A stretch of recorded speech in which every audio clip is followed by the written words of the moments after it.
Good morning, guys. Good morning, Baghdadi. Good morning, Mariam. Yusuf Sahrawi, good morning.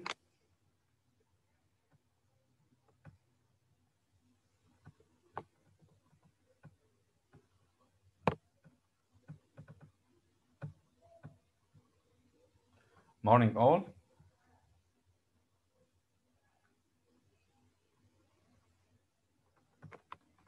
Good morning.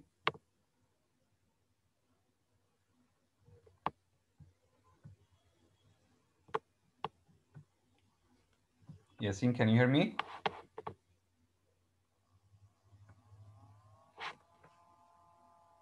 I can hear you. Okay, good morning, sir. So there are 10 students in the room. Baghdadi, Ganna Tamir, Hassan Gouda, Mariam, Martina. Welcome, Martina. Osama Darwish, Yasin, Yusuf Sahrawi, Haya Al-Masri, Muhammad Tawakkul, and this is Yasin Saeed. Excuse me. Just give me a second.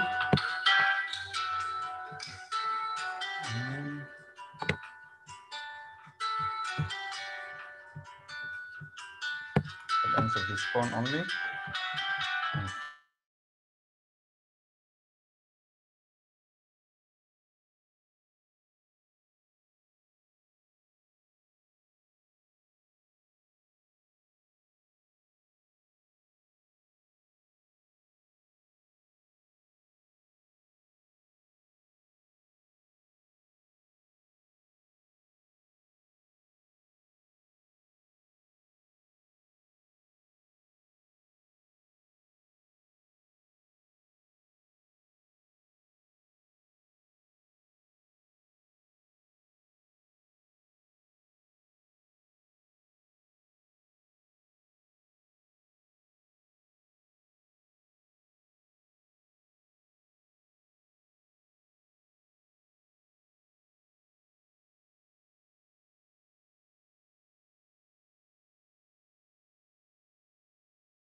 Okay, guys, I'm so sorry. I just had a phone call from school. So yesterday I posted an assignment on the novel. I'm not sure whether you're reading the novel or not, you're following up or not. As I told you in the assignment yesterday, or the announcement, sorry, there is a quiz next week on part 5, sorry. You know, the story is 10 parts. The next week quiz will be on part 5. Any question? I want to hear your voices, please. Any question? No, Mr. No, Mr. No, sir. That the exam will be on part 5. Part 5 is from page, I think, 170. Let's go back to see which pages we are supposed to read. I think 71. Yes. Here, if you can see this counter, this is page 171, part 5, up to, I think, page 216, maybe. Yes, 216. And I posted or uploaded a summary of the 10 chapters or the 10 parts and SMS. You need chapter or part 5 for the quiz. Please read it carefully. And yesterday also I posted an assignment, 5 questions on part 5. Please make sure you do it by Sunday. So today we should start part 7 because over the week we should read up to at the beginning of part 7, but I'll start with you from the beginning of part 6 just to maybe some of those who don't read at home or don't follow up can get something or understand something from the part we read. I hope you all are following up. In the room now I have 13 students. Thank you very much for joining me. Part 6 is the dream career, and these are the subheadings in the part. Death's diary. Does Death, the narrator of the story, have a diary? We'll see. The snowman, which snowman? We'll see. 13 presents, 13 presents. The next book, The Nightmare of a Jewish Corpse. A newspaper sky. A visitor. A schmonzler. And final kiss on poison cheeks. We'll read these subheadings one by one. Here, Death's Diary, 1942. Remember, this is the year in which the British Army started to bombard the German towns like Munich and other cities. It was a year for the ages like 79, like 1346, to name just a few. Again, these are, can anybody guess why does Death mention these years in particular? It was a year, it here refers to the year 1942. It was a year for the ages to remember. It was a year to remember, like 79 and 1346. 46. Can you guess what happened in both years? 79 and 1346? I need your answers, please.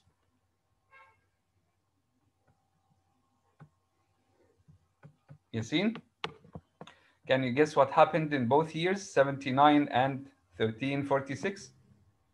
Wars or battles, يعني. Maybe. Thank you. Mariam, if you can hear me, Mariam, can you guess what happened in both years? The years where he saw Liesel? No, 79 and 1346. Oh, sorry, no, I don't know. No problem. Important people died. Maybe. Thank you very much. I need another person. Hala Sharif, can you guess what happened in both years? Hala, if you can hear me. Yes, Mister. Here, Death says the year 1942 in the middle of World War II, if you remember, is a year like 79, the year 79, and the year 1346. Can you guess what happened in both years, in these years? I don't know. Okay, no problem. Type. Let's complete.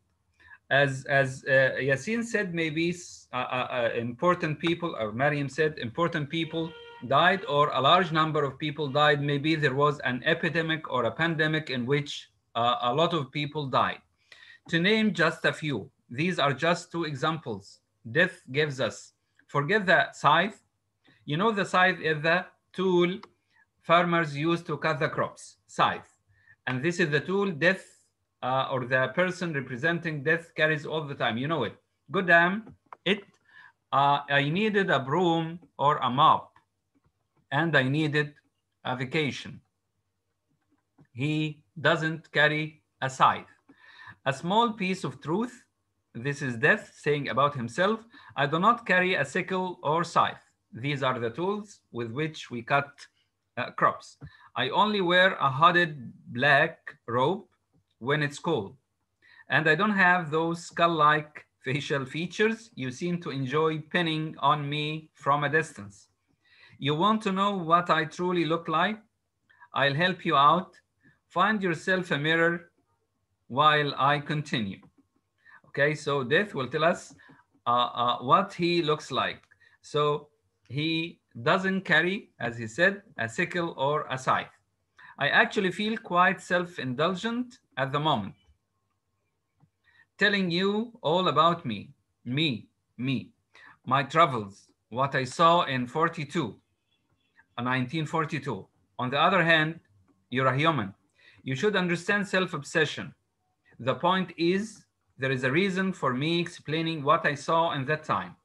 Much of it would have repercussions for Liesel Memminger. It's related to Liesel Memminger. It brought the war closer to Himmel Street, and it dragged me along for the ride. I was involved because many people died, and you know my job is to take their souls. There were certainly some rounds to be made that year.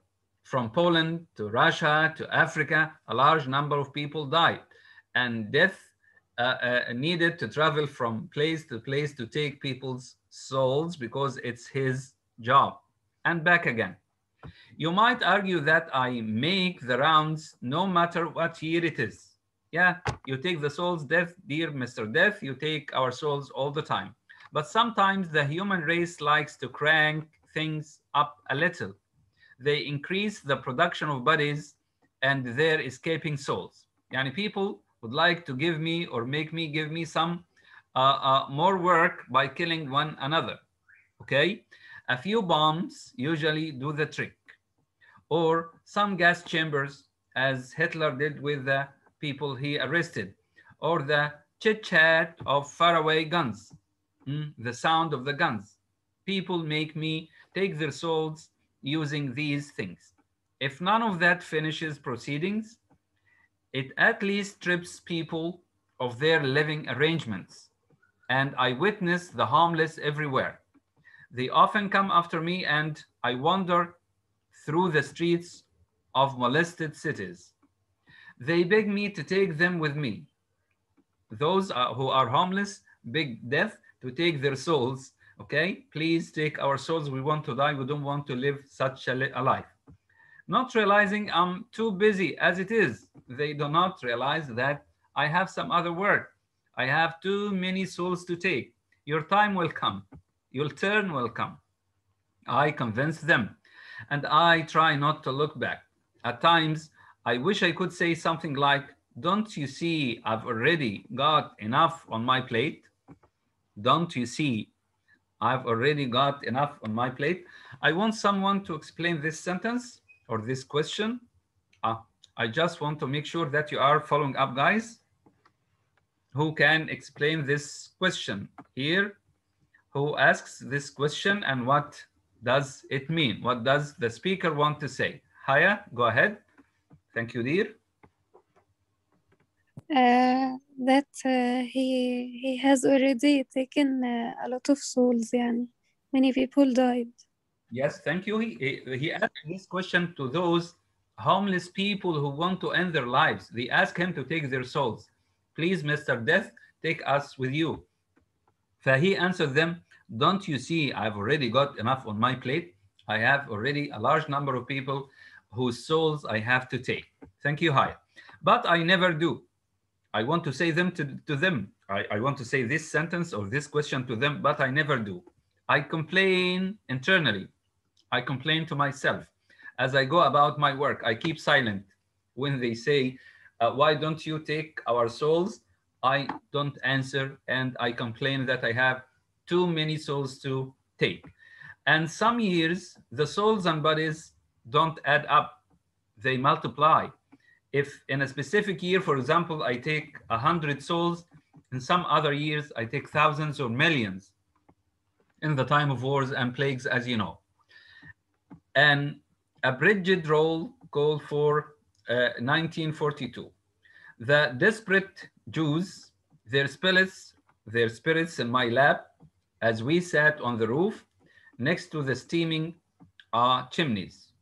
The Russian soldiers, these are some of the people who died in large numbers in this year.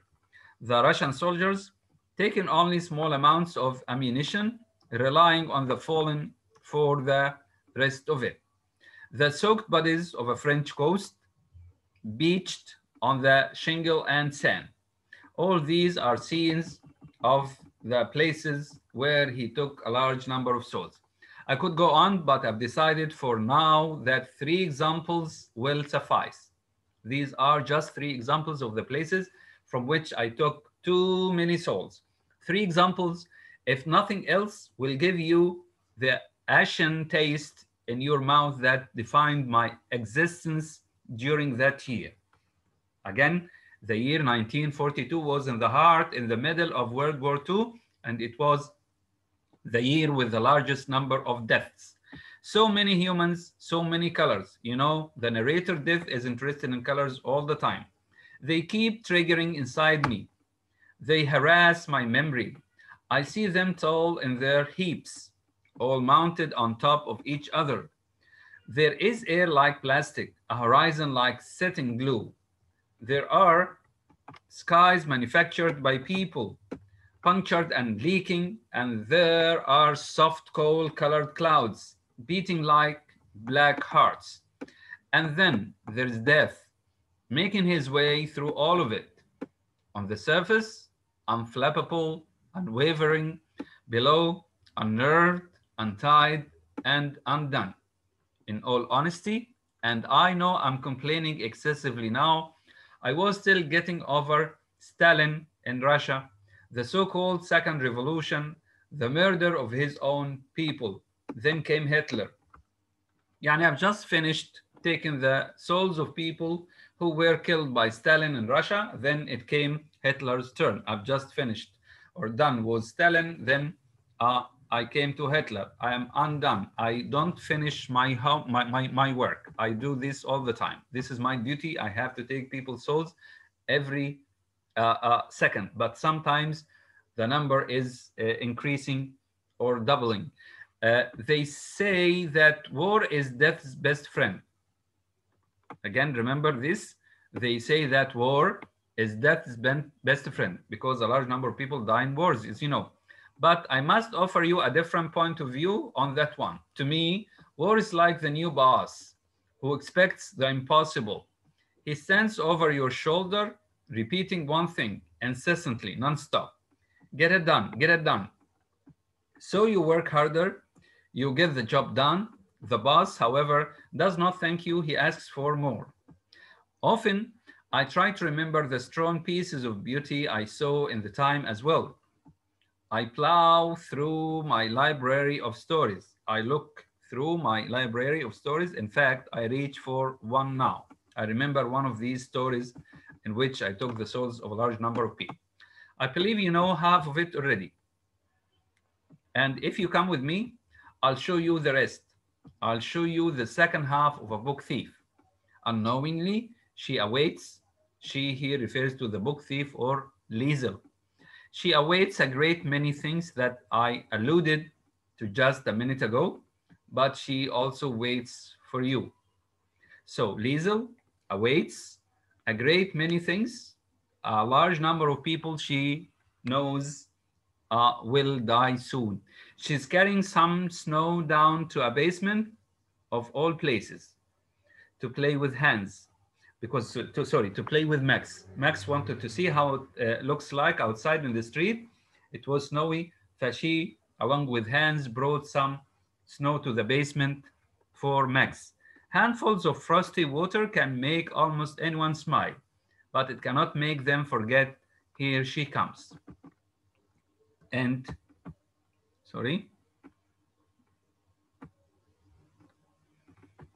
this is the snowman. According or depending on what I have just said, where do you think this snowman is? Or can you guess what the writer will say about the snowman? Yusuf Sahrawi, I want to hear your voice. Yusuf, can you hear me? Yusuf Sahrawi. Martina, can you hear me? Martina, are you following up? Please, guys, it's not enough to enter the room. It's very important for you to understand what we are doing. because you're going to have a quiz.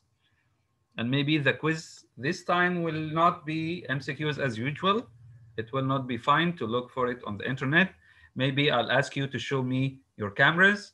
Please be careful. Please follow up and take interest in what we are doing. Usama Darwish, can you hear me? Yes, Mister. Okay, here the title of this part, Usama, is the snowman. Can you guess what this snowman is, or who will build it, or where? Just a guess, no. nothing more. No problem. It's winter, يعني. Yeah, it's winter there, and some people somewhere will build a snowman. If you were following up the last words I said, good guess. Ganna Tamer? Thank you, Usama. Ganna Tamer? Yes, yeah, Mister. Can you guess or say anything about the snowman?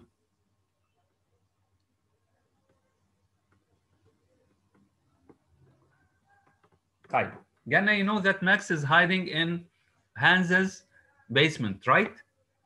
Yes. Okay. Max never sees the street. It was snowing outside, so he asked Liesel, or Liesel suggested bringing some snow from the street down to the basement and building a snowman together with Max and Hans and playing together, okay? And if you remember the video or the movie, you remember this scene. For Liesel Memminger, the early stages of 1942 could be summed up like this. She became 13. Our girl, who started like 9 or 10, is 13 now. Her chest was still flat. She's looked like a child, not an adult. She's still childish. She had not yet bled. She's still a child, as I said. The young man from her basement was now in her bed. Question and answer. How did Max Vandenberg end up in Liesel's bed? He fell. Let's see. He fell, maybe fell ill. Opinions varied, but Rosa Hooperman claimed that the seeds were sown at Christmas the previous year. December 24th had been hungry and cold, but there was a major bonus: no lengthy visitations. Hans Jr. was simultaneously shooting at Russians and maintaining his strike on family interaction. Remember, every winter, every Christmas, Hans's children, he has a son, Hans Jr., and a daughter, Trudy. They used to visit their parents on Christmas time. But this Christmas, Hans Jr., the boy, is fighting in Russia, is away, and Trudy could only stop by on the weekend before Christmas for a few hours. She was going away with her family of employment. She was serving a family, and she was moving away a holiday for a very different class of Germany. So no long visitations at Hans's house, and this gave Max a chance to come up and leave the basement for some time. On Christmas Eve, Liesel brought down a double handful of snow as a present for Max. Close your eyes, she said. Hold out your hands. As soon as the snow was transferred, Max shivered and laughed. But he still didn't open his eyes. He only gave the snow a quick taste, allowing it to sink into his lips. Is this today's weather report? You know, she was in the habit of giving him a daily weather report. Liesel stood next to him. Gently, she touched his arm. He raised it again to his mouth. Thanks, Liesel, because she brought some snow from outside and gave it to him.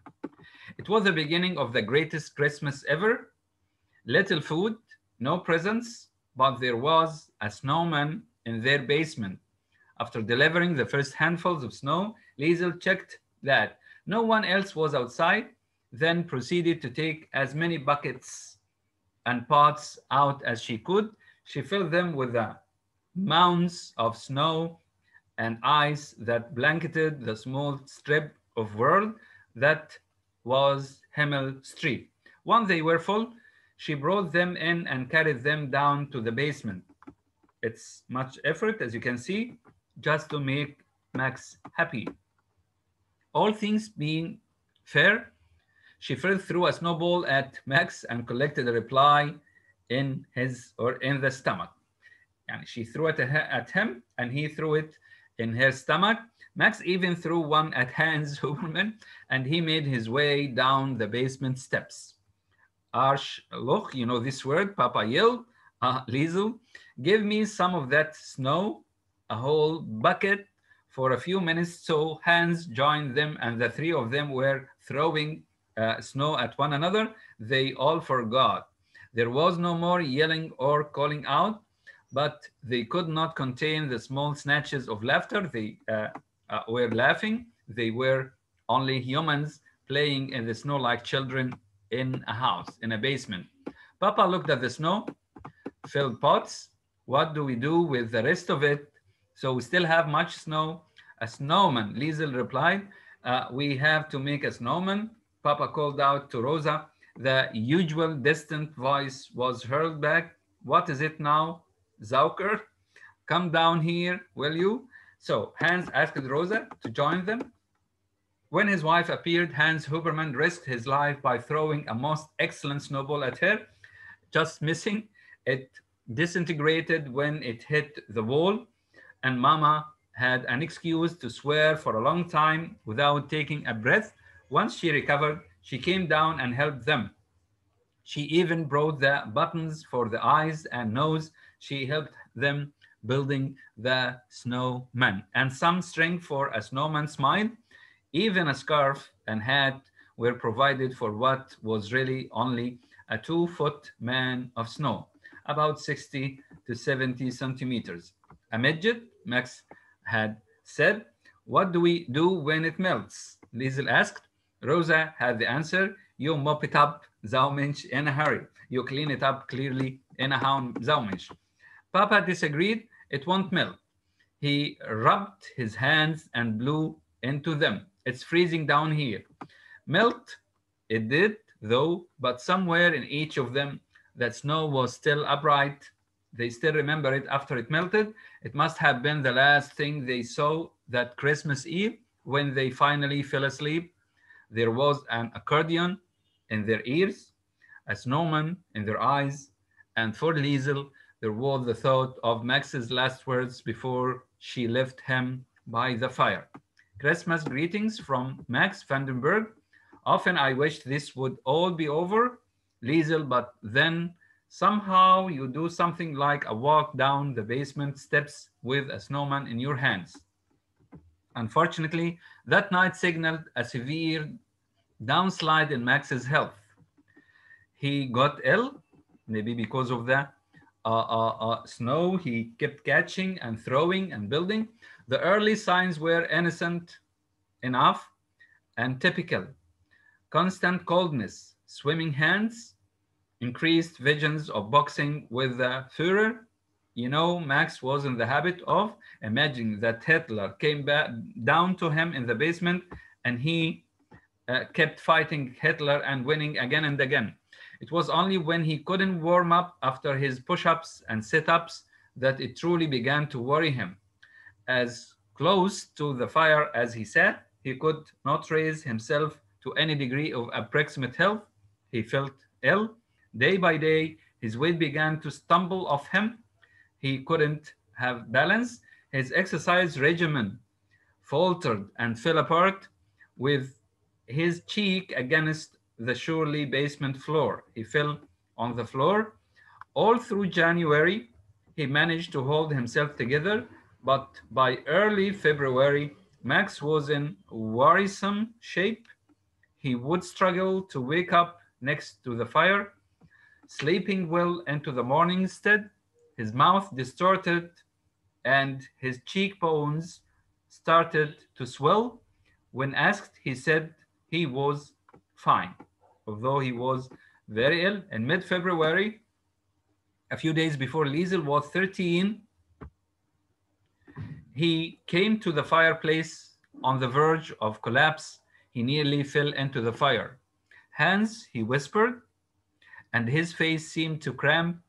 His legs gave way and his head hit the accordion case, so he fell on the ground and He was very ill. At once, a wooden spoon fell into some soup, and Rosa Huberman was at his side. She was feeding him the usual soup. She held Max's head and barked across the room at Liesel. "Don't just stand there. Get the extra blankets," she said to them, because he was very cold. Max was very cold. He was almost dying. "Take them to your bed. And you," Papa was next, "help me pick him up and carry him to Liesel's room. Schnell." Schnell means quickly or fast. Papa's face was stretched with concern, so they decided to take Max up and make him sleep in Liesel's bed up. His gray eyes clanged, and he picked him up on his own. Max was light as a child. He was not heavy. "Can't we put him here in our bed?" Rosa had already considered that. "No, we have to keep these curtains open in the day, or else it looks suspicious. If we put him in our bed, we will need to close the curtains, and this will look suspicious. People will think that we're hiding someone." "Good point," Hans cried out, or carried him out. Blankets in hand, Liesel watched. Limp feet and hanging hair in the hallway. One shoe had fallen off him. "Move," Mama marched in behind them in her waddlesome way. She was waddling like a duck. Once Max was in the bed, blankets were heaped on top and fastened around his body. "Mama," Liesel couldn't bring herself to say anything else. She said, "Mama, why?" And she wanted to say, "Why are you bringing Max to sleep in my bed? What's wrong with him?" What? The bun of Rosa Huberman's hair was wound tight enough to frighten from behind. It seemed to tighten further when she repeated the question. "What, Liesel? What do you want?" She stepped closer, afraid of the answer. "Is he alive?" Liesel asked. The bun nodded. The girl asked from behind, and Rosa shook her head no. Rosa turned then and said something with great assurance. "Now listen to me, Liesel. I didn't take this man into my house to watch him die. Understand? And I don't want him to die." Liesel nodded. "Yes. Now go." In the hall, Papa hugged her. She desperately needed it. She needed a hug from Hans. Later on, she heard Hans and Rosa speaking in the night. Rosa made her sleep in their room, and she lay next to their bed on the floor. On the mattress they dragged up from the basement. There was concern as to whether it was infected, but they came to the conclusion that such thoughts were unfounded. This was no virus Max was suffering from, so they carried it up and replaced the sheet. Imagining the girl to be asleep, Mama voiced her opinion. They thought that Liesel was sleeping. Rosa started talking to Hans at night. "The damn snowman," she whispered. "I bet it started with the snowman. Remember when we built the snowman? This is the moment when he started to feel ill, fooling around with ice and snow in the cold down there." Papa was more philosophical. "Rosa, it started with Adolf. You know, Adolf Hitler. He lifted himself. We should check on him." In the course of the night, Max was visited 7 times. Max Vandenberg's visitor. Score sheet. Hans Huberman, 2. Rosa Huberman, 2. Liesel Meminger, 3. In the morning, Liesel brought him his sketchbook from the basement and placed it on the beside a table. She felt awful for having looked at it the previous year, and this time she kept it firmly closed, out of respect. She didn't look at it. When Papa came in, she did not turn to face him, but talked across Max Vandenberg at the wall. "Why did I have to bring all that snow down?" She blames herself for bringing the snow, which maybe is the reason for his suffering now. "It started all of this. Didn't it, Papa? She clenched her hands as if to pray. Why did I have to build that snowman? Papa, to his enduring credit, was adamant. He was stubborn. Liesel, he said, you had to. For hours, she sat with him as she shivered and slept. Don't die, she whispered. Please, Max, just don't die. He was the second snowman to be melting away before her eyes. The first snowman, melted a month and a half ago. Only this one was different. It was a paradox.